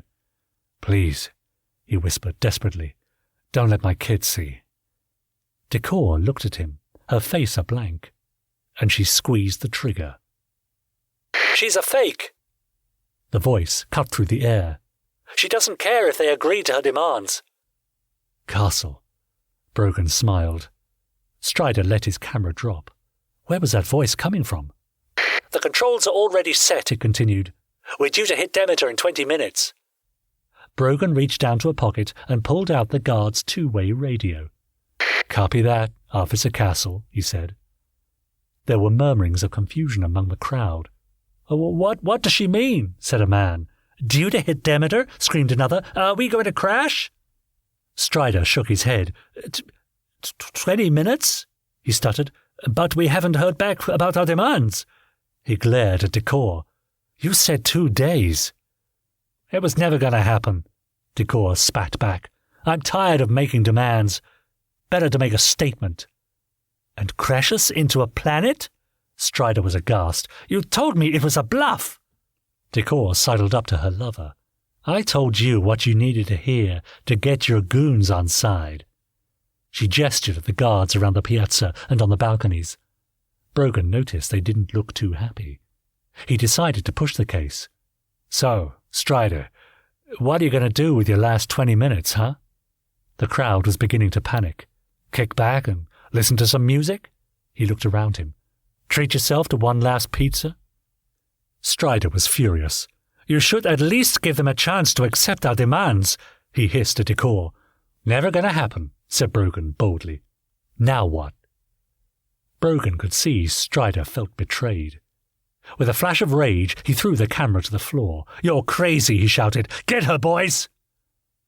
Brogan flung himself backwards, throwing Sally and Liz to the floor as a hail of gunfire streaked through the air. As the noise subsided, the crowd became aware they were no longer held hostage. Get her! Screamed an elderly Tarn, suddenly emboldened. She went through there! He pointed towards a stairwell that led to the upper gantries. Suddenly, the mall lurched at a terrifying angle. Brogan?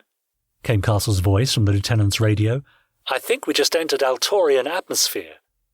An ominous rumble filled the air. Brogan looked to Strider.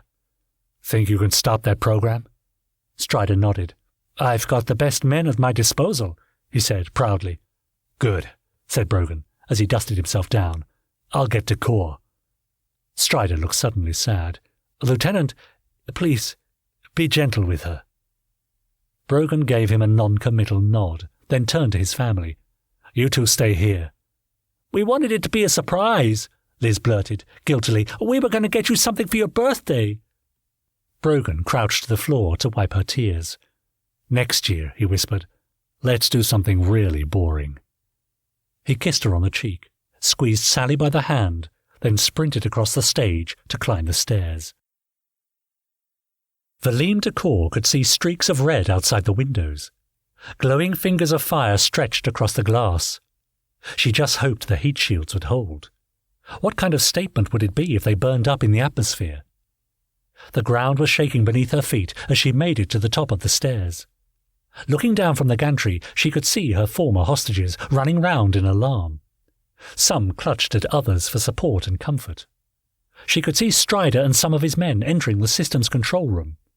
She knew he could stop the program, but she didn't think he could do it in time.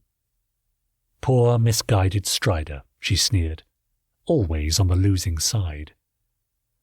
Give it up, Valim. She spun round to see Brogan at the top of the stairwell, gun in hand. I'm doing it for you, Lieutenant Brogan, she smiled. For you, your wife, and your beautiful daughter. I'm doing it for all mankind. Just what do you think this will achieve? Brogan snarled. Decor spread her arms wide, a curious smile on her lips. For me? She had a manic gleam in her eye. Martyrdom! Stepping backwards, she tipped herself over the railing. Brogan lowered his gun as she disappeared from view. He heard a scream from the crowd below and ran to the edge of the gantry. There, on the ground beneath him, lay Valim Decor, her body shattered. Brogan, Castle's voice crackled from the radio. We might need a little help here. The system's control room was a buzz of activity. As Brogan slammed through the door, he saw Castle, Strider, and two men crowded round the computers in a state of agitation. She's locked the system, Castle called. Only Valim will have the code. Strider looked hopefully at the lieutenant. Brogan shook his head. I'm sorry, he said, sadly. Strider's eyes dropped to the floor. A sudden jolt seemed to pull him to his senses. Brogan was suddenly aware of how hot it was getting. We have 6 minutes, Brogan. Castle's face was covered with a sheen of sweat. What are our options? Brogan had to shout to make himself heard above the scream of rending metal. Strider looked scared. We don't have any options, he screamed above the noise. Brogan shook his head. He wasn't having that. System restore, he called to Castle. What? She responded, hardly hearing him. Reset the system. When it reboots, maybe it'll restore itself. Strider nodded. We've got nothing to lose, he said. Brogan ran to the computer keyboard and punched at the buttons. Suddenly, the lights dimmed. The residual hum of the mole's systems stopped. There was an eerie silence, broken only by the buffeting of the space station against Altor's atmosphere as it fell. And then, the lights flickered back on. Processors powered back up. System restored, declared the computer. Default settings operative. There was another jolt, but this time Brogan could feel the astral mole rising, pulling away from the grip of the planet below. He ran to the door to see people crowded round the windows, whooping with delight. With a grin on his face, he turned back into the room to catch Castle's eye. "Going up," he said. It was good to be home. Sally and Liz had been full of apologies on the journey back, and of course, Brogan had forgiven them at once. As the door hissed open, the party of 3 stopped in the hall, their mouths hanging open. The place was spotless. "Hey, Matt," Sally shouted. "How was your first day home alone?" "Quiet," Matt called back from the kitchen. "And Ozzy came round for a study hour, then I cooked some dinner." Brogan stood by the kitchen counter as his wife threw herself onto the couch. "We should do this more often," she laughed. "No," said Brogan, almost seriously. "We really mustn't." "Sweetie, did you see the news today?" Sally asked suddenly. Matt shook his head. "No, why?" His mother waved a hand. "Oh, no reason." As she kicked off her shoes and Liz petted Zill, Brogan caught his son's eye and gestured to the floor. A beer bottle top lay on the carpet by the kitchen counter. Fearful at first, but then nodding in thanks, Matt quietly nudged it under the table with his foot.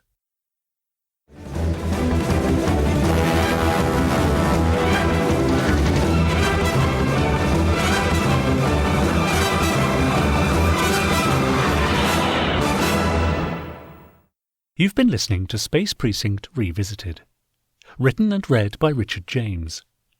Produced by Anderson Entertainment. Executive producers Jamie Anderson, Nicholas Briggs, and Jason Hay-Gellery. Oh, there. Everything is gone. Everything has gone. There we are. Now, that seemed to me, when I was writing, actually to be the most Space Precinct-y of the 4 stories. Yeah. I could actually see that one being made, and I loved the image of this great shopping mall in space orbiting around Demeter City. And, of course, what's going to happen in pure Gerry Anderson style? Well, it's going to fall out of orbit and crash into Demeter City. Of course it is. Amazing.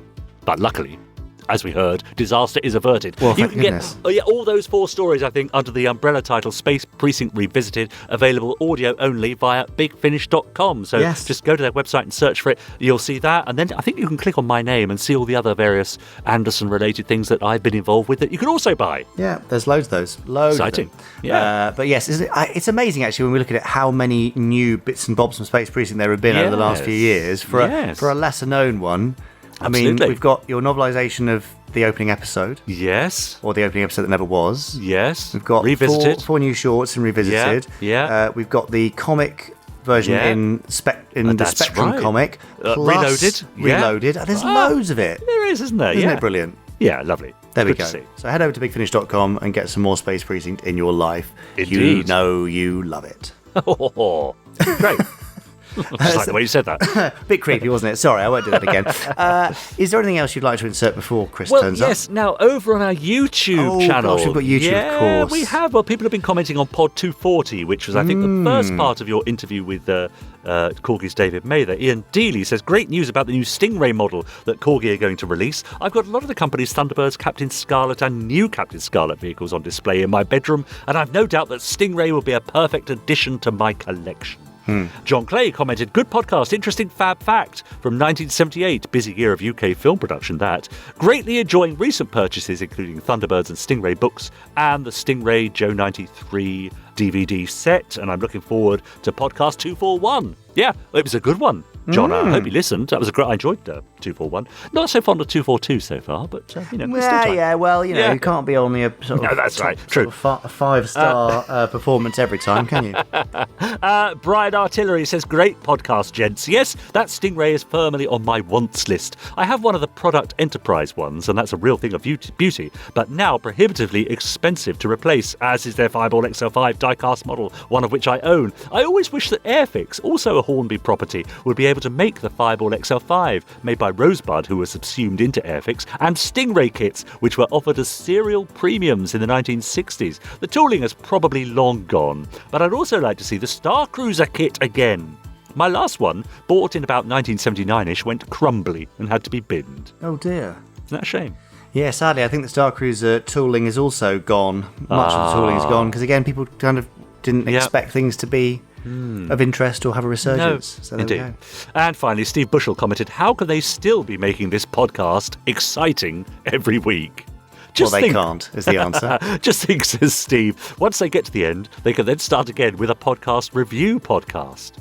Maybe 10 podcast reviews per podcast review. Gosh, and then we can do a meta podcast review where we do 10 podcast reviews of the 10 podcast reviews of the Gerry Anderson podcast. That's it, we could do that. But I love the idea, within that comment, Steve actually posits the idea that at some point we're going to end and finish doing the podcast. No, Steve. Maybe he thinks that comes with the randomizer, but I mean, Well, come on, we'll think of something else. Yes. We're here for the long haul. I hope you are too. If you haven't noticed, we managed to make up a load of nonsense, fluff and gubbins every week. Come rain or shine or whatever. So. Yeah, exactly. Yeah, there's no stopping us now. The perpetual gubbins engine right here. Anyway, shall we move on? I think we ought to. Okay, well, it is, funnily enough, to the bit that is somewhat limited, potentially, after many, many years. Well, the randomizer, because Chris is drawing on, currently, a limited pool of Anderson episodes, although there are many hundreds of them, so it's fine. Sure. It's fine. Yeah, don't worry. But it's just something to consider. But for it's now, a bit like the eventual slow heat death of the universe, isn't it? It's nothing to worry about now. Yeah. But at some point, it's going to happen. Okay. Yeah. Well, that's really cheery. Thanks so much for that. On that very cheery philosophical note, which is very hard to say, I think you'll find. Isn't it? Chris Dale's here with his randomizer. He randomly picks a random episode of a Gerry Anderson show using the randomizer, his device, and then says random things about it. Yeah. Should we let him do that? I think we should. Over to you, Randomizer. Very philosophical. Rude. I'm not built for this. Have we lost him? Don't even think about it! There you are. Caught me at last, Morgan? You know the routine. Oh, yes, I know. This is where we do the whole you want to press the button on the randomizer bit, and after a bit of back and forth banter, I let you do it, right? No thanks, I'm fine. Really? That's going to be hard to get the episode going in that case. I don't think that's necessary. Unless you have something else in mind. Waste like you needs to learn. There are consequences for your actions. Yes, I'd forgotten how much of a psycho you are. Well then, perhaps I should press the button? You wouldn't do that. We're on the same side. The things that motivate me are the same things that motivate you. So does that mean you're pressing the button today? Reporting for duty. Excellent. Glad we got that sorted. You okay? To be honest, I was pretty scared. Well, never mind. It certainly didn't show. Right, there's the printout. If you could give me an episode title, please. See no evil. Okay. That's The Protectors. You don't need them. Evil is evil. Well, let's take a look anyway, shall we? Why bother? So, we welcome back to the randomizer, The Protectors. We're in Rome for an episode that, I'll be honest, as I've said several times with The Protectors, I don't remember all that well. And that's partly due to the fact that with this episode, I missed it when I started watching repeats on Granada Plus back in the day. They were on at 11 o'clock on Saturday morning, double bills. Well, some days I slept in quite late. I might miss the 11 o'clock episode. I think this went out at 11 o'clock on one of those double bills. And I missed it. So anyway, the Protectors are following somebody. He stopped. He has stopped. Not at the moment, no. Well, close in until you can. Ooh. Harry and the Contessa are each in a car. Contessa's in her limo, obviously. And they each have big walkie-talkies. They're tracking somebody. To me, but I can't see him. I tell you, Harry, we're in trouble. He's gone. We're in trouble already. Don't panic. Oh, Harry's on the case in his own sporty little car. A natty piece of chase music here. And this episode is one that, as I said, I don't know all that well, as you may be getting tired of hearing me say with the Protectors. But it was also one that was mined for clips for... I don't know how many of you will have seen this. Unfortunately, it's not there anymore because the channel in question has been taken down. Someone on YouTube did a Protectors recruitment advert that mined footage from this episode, in particular this shot of Harry running across the square, and a freeze frame with the phone number, and underneath terms and conditions, you might be shot dead. Yeah, it was just one of a very clever... That's what I'd like to know. Oh. Yes, it was just one of a very clever series of YouTube videos, ranging from everything from, spoofs of public information films to... I think he did like a 25-minute adaptation of The Professionals, just redubbing it in his own voice, to mashups of trailers of BBC continuity announcers. He would like take phrases and recreate them into strange and new sentences. In particular, I remember there was one where the BBC announcer was introducing an award-winning new film series from Birmingham, Dull and Wet. It was just, I mean, it doesn't work me explaining it to you, but sadly, yes, that channel, along with the Protectors recruitment ad, is gone from YouTube. But here we have... a signal before you draw. James Bolam as a very 70s-looking guy. The Contessa di Contini. Friends with Harry. Max is the fastest gun in the West. He means West Germany, of course. Ah, his name is Max. Thank you. I've brought you a new toy. And as I recall, he's sort of introduced and played in this episode, as if he's like an actual Protector, but he seems more a sort of gadget master, almost like Q, essentially. But why don't you hold it for later? Let's get down to business, okay? What's the problem? Yes, what is the business here? Senator Gordini. He took his boots off, you see. This is why they lost him. Took his boots off and dumped him in a bin. On organized crime in Roma. It's due to be presented to the Senate tomorrow. It's a report that's going to upset certain interested parties, and they're trying very hard to get it suppressed. He sent some very nasty messages in the past few weeks. So we were retained to keep an eye on him, make sure he stays healthy. I understand. Last night he had an appointment. Yes, going back to what I said about missing this episode when it was shown on Granada Plus, I know there were ample opportunities to see it since. I've obviously seen it several times on DVD, but it just hasn't stuck in my memory, and I don't mean for a moment that that's in any way due to the episode itself. It's just, I think in your formative years, even into your teenage years, as I was when I first saw The Protectors, just stuff from that era seems to stick more than stuff that maybe I watched even a few years later when the show came out on DVD. And I remember when I got that first season Protectors DVD set from Carlton, I was very keen to see the few episodes from the first season that I'd missed, the handful that I'd slept through. Anyway, doubles there of Robert Vaughan and Nairi Dawn Porter, even though we know they're in Rome, but it was quite an unconvincing double for them. And we're now in a cafe in the studio. Al Mancini is a waiter. Oh, sitting at a table near the Contessa are what look like a couple of newspaper men, photographers. One of them is Roger Lloyd Pack, a.k.a. Trigger from Only Fools and Horses, and countless other roles. You probably know him from Dibley and so forth. But Harry has discovered, I should say, a man unconscious in the toilet. Santa. And Roger Lloyd Pack is taking photos. Yes, this waiter, Al Mancini. This is the Via Veneto. Always we have the paparazzi. Was an Interceptor pilot in a couple of episodes of UFO. He was in Cat with 10 Lives and also Mindbender. He's the one who gets killed thinking he's a cowboy in Mindbender. This man Harry's found in the toilets looks quite important. Got a car outside, can you walk? Is this the missing senator guy they were talking about? The guy they lost earlier? I can't see any other reason for him to be hanging around in a toilet. And I recognise this cafe set as well. I have a feeling it's previously been I think it might have been the hotel lobby in Disappearing Trick. Them not to take any photographs. Yeah? Oh. There's no excusing. Oh. Robert Vaughan gets to throw people around. Oh, he threw Roger Lloyd Pack into someone who wasn't even involved. He threw him into a customer. Oh, dear. That's it. Get rid of all those photos, expose the film, and get the guy out of the restaurant. Oh, they ruined Al Mancini's restaurant. Whatever will he do? Oh, there's the doubles, the unconvincing doubles, ushering the man from the toilet into the car. I do not know what happened. I remember walking along the avenue to keep my appointment. I remember waking up to find myself in the back of the cafe, between nothing but terrible confusion. Oh, mamma mia. I recognize this guy. I don't think he's Italian. The hallucinatory drug. This is horrible. Yeah, you would be conscious, but you would not be aware of what you were doing. Oh, so he's been grabbed? Hours out of my life that I cannot account for. Drugged?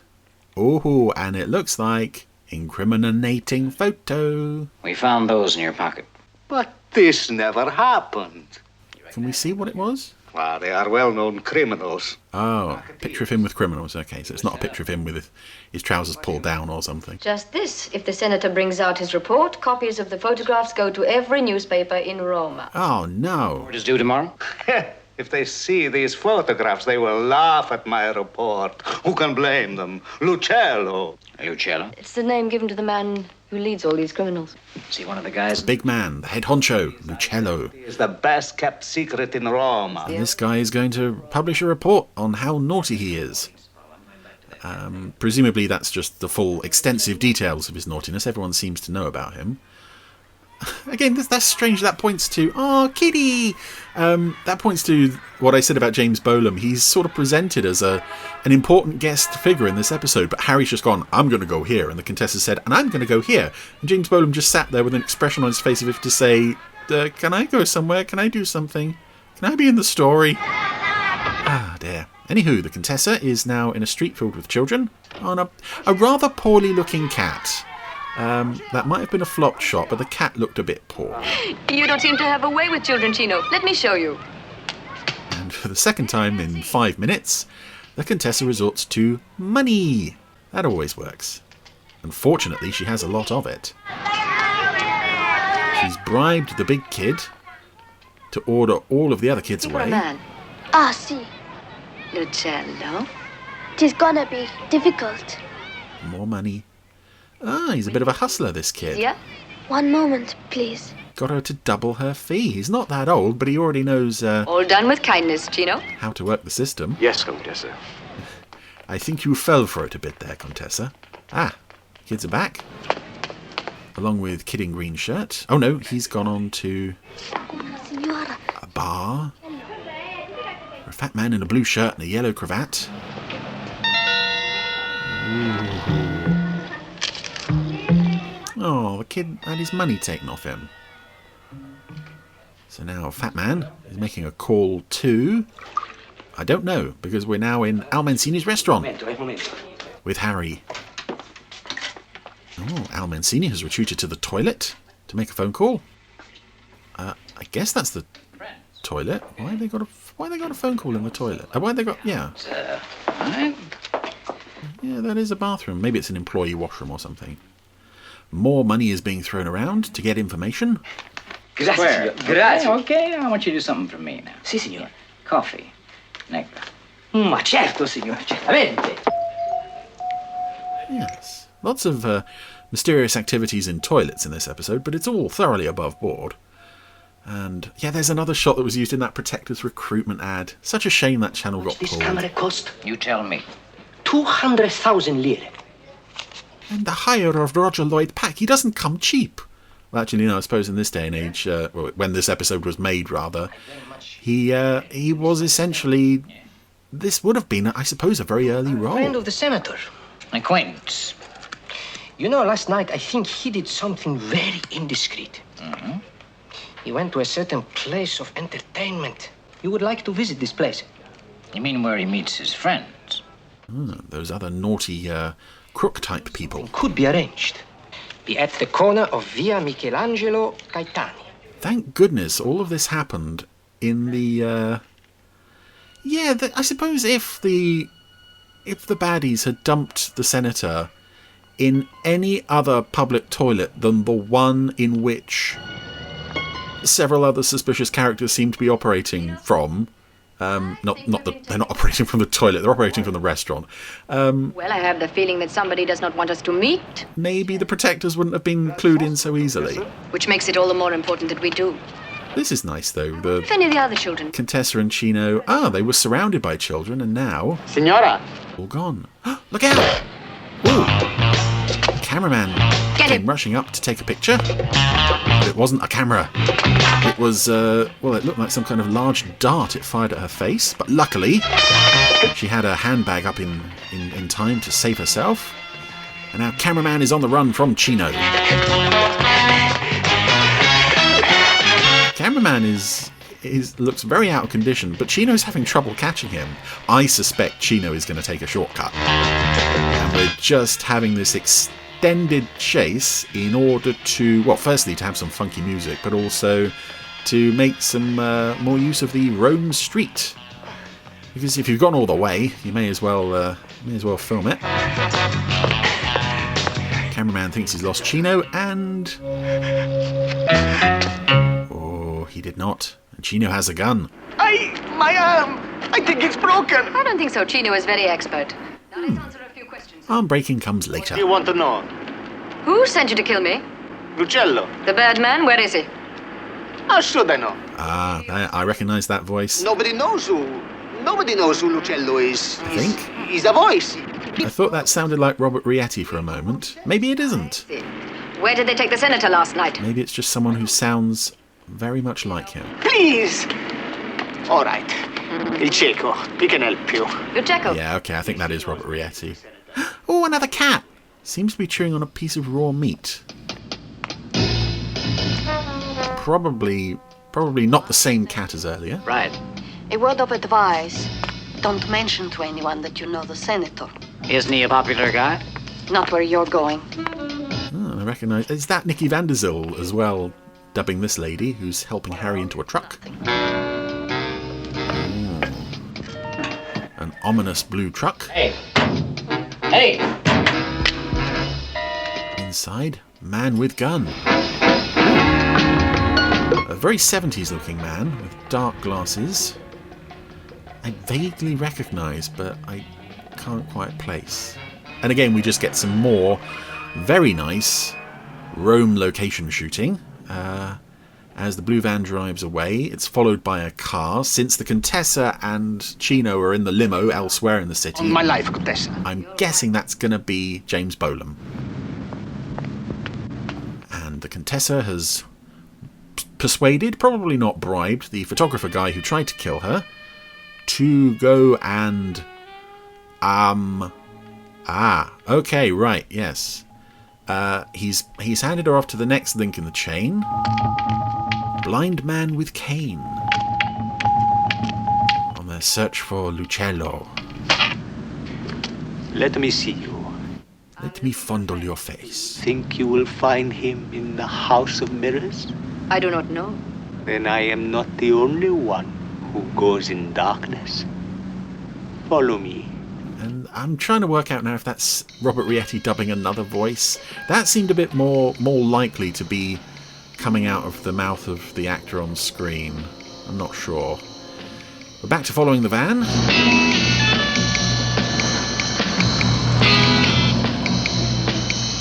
Following the van is, it was James Bolam in the other car. Keeping an eye on things. Struggling to justify his inclusion in the story. Where's Paul? This could be Paul. It's a terrific ride. Great welcome. Now, this is also causing me to remember something else that isn't this episode, but which uses footage from this episode. Back in the early 90s, I want to say 94-ish, the BBC had a night celebrating ATV, ITC, Lou Grade and all of that stuff. And one of the programs they put on during that night was called The Last Action Series. And Craig Ferguson... This is just a formality. He was playing a TV producer who was pitching an idea to Lou Grade for a new ITC action series. And he was just going through all these familiar tropes of, the hero is this good-looking tough guy who smokes and he's got a cool car and a gun and everything, and the baddies always make the mistake of getting in a white Jag and driving it off a cliff and so on. They played a clip from this episode where Harry is now being held by With Senator Gordini. several bad guys, Senator Gordini. and that he presents this as a vital part of an ITC episode. The hero is captured by the bad guys, and they played this clip. He says, they do the worst possible thing you could do to a guy like this. What about this? They're about to set an acetylene torch going and burn Harry's tie off. In coming here. It's such a specific clip to pull up and have an actor perform a scene making fun of it. But yeah, I really enjoy that little half hour. If you can find it, that is still on YouTube. I think I might even have it on my YouTube channel. Possibly there are better quality copies out there than mine. But if you're any sort of fan of the ITC shows, We know all we need to know about you. it is worth a look. What interests us is how much you know about our organization. But yes, the guy talking to Harry is one of the photographers, I think, from the bar earlier. Wait him.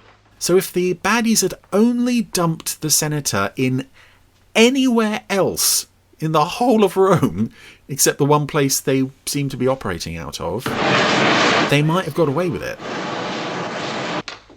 They haven't failed yet, but this being the Protectors, I'm fairly confident their plans are going to be thwarted.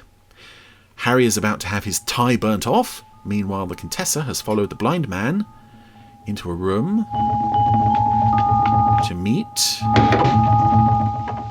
well, nobody. For there is nobody there. And, full marks to Robert Vaughn for being brave enough to get this close to a blue flame. And that's it. Through the tie. Oh, and gone. Are you going to talk? I'll tell you all I know. Oh, do we have to do the rest of the tie? Oh, dear. Answer it. It was a nice tie as well. A cigar? Oh, yeah, I seem to remember in early Protectors, cigars was something that could be used as a weapon. They had several, exploding cigars or something. You can't trust anybody these days. I've switched to a cigarette.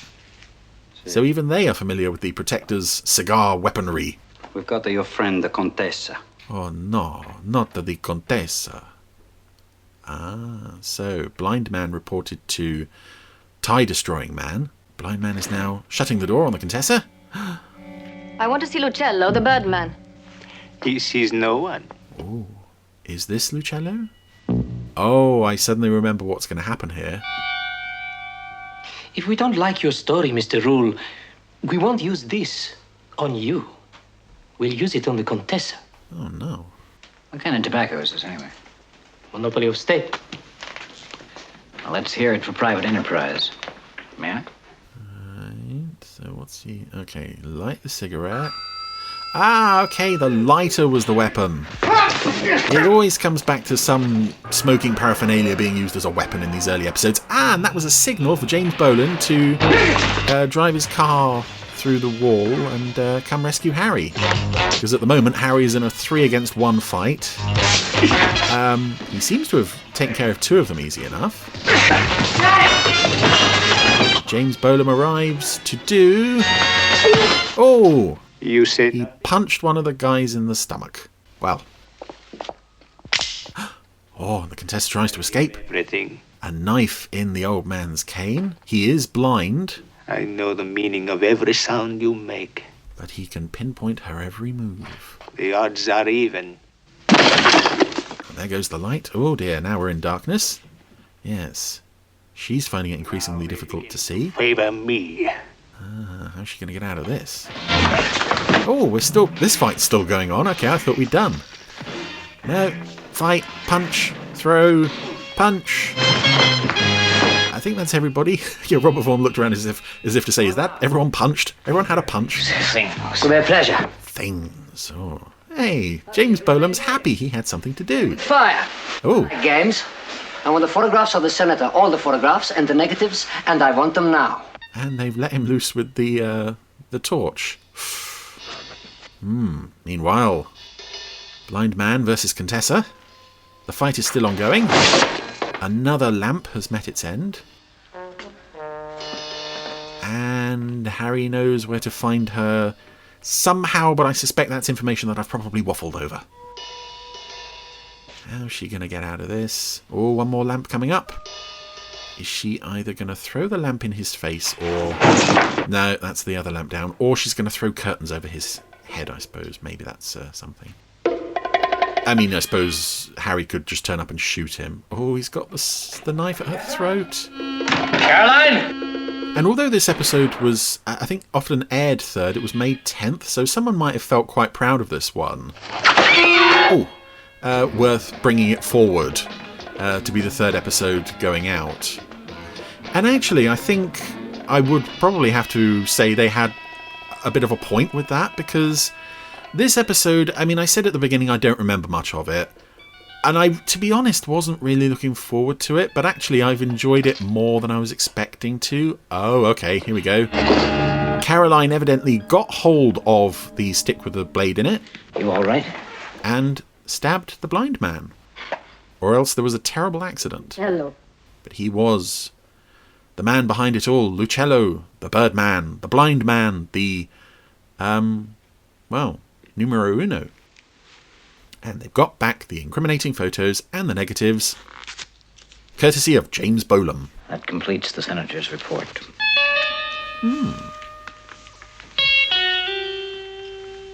So let's take the Contessa away. Oh, James Bolam is going to take the Contessa away. I thought they were going to leave him to clear up the dead body. But no, I guess dead body will just take care of itself. Well, that was See No Evil. And yeah, as I said, I wasn't looking forward to this hugely. Oh, Leonard Sachs, that was who the senator. I thought I recognised him. Yeah, I wasn't hugely looking forward to this, but I think this is actually probably the first time I've watched this episode and enjoyed it. I feel like I've got something out of it this time that I haven't normally done. So, yeah, a very worthwhile addition to the Protectors on the Randomiser. A nice surprise. Yeah, pretty good episode. Well done. Well, from the sublime of Space Precinct to the less sublime of the Protectors. Yeah, well, okay, there we are. But, you know, it's all part of a wonderful whole, isn't it? Beg your pardon? Spelt WHOLE. Oh, good, okay. I was just checking that. I thought you were being very, very offensive to Robert Vaughan then. Moving swiftly on from I think we ought the to... Protectors. Is there anything else you'd like to say before we wrap things up? Well, no, that's it, because, of course, we're not going to mention this week, are we, that we'd really love it if our Podsterons, left a nice review and a rating for us. Or subscribe, because, 96% of them don't subscribe. That's right. No, and that's right. 99.7% of them don't...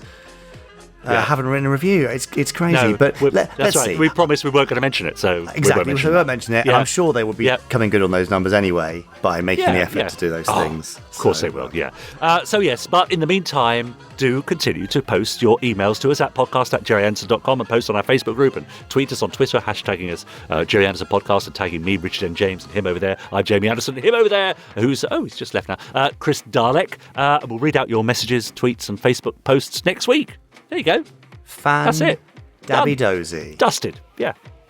Marvellous. Well, I'm looking forward to it already. Oh, me too. Big time. Fine. Well, shall we leave them to it? Leave them to what?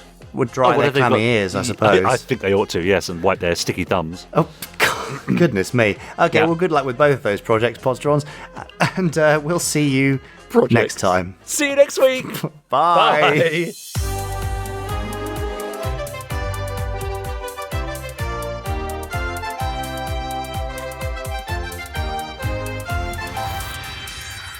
Stage 1 complete. Let's go.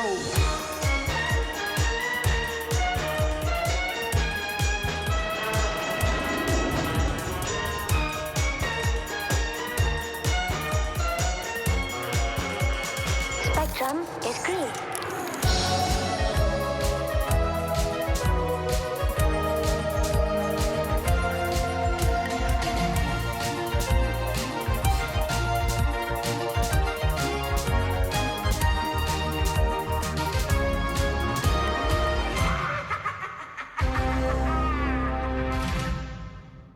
Projects. I don't know. I didn't know what else was a good sort of collective noun for those two activities. I mean, can you think of one? No, projects is fine. But on the subject of projects... Yeah. Now, Jamie, I know we can't talk about, things that we can't talk about. All right. But when, in your mind, does an idea become a project? Gosh.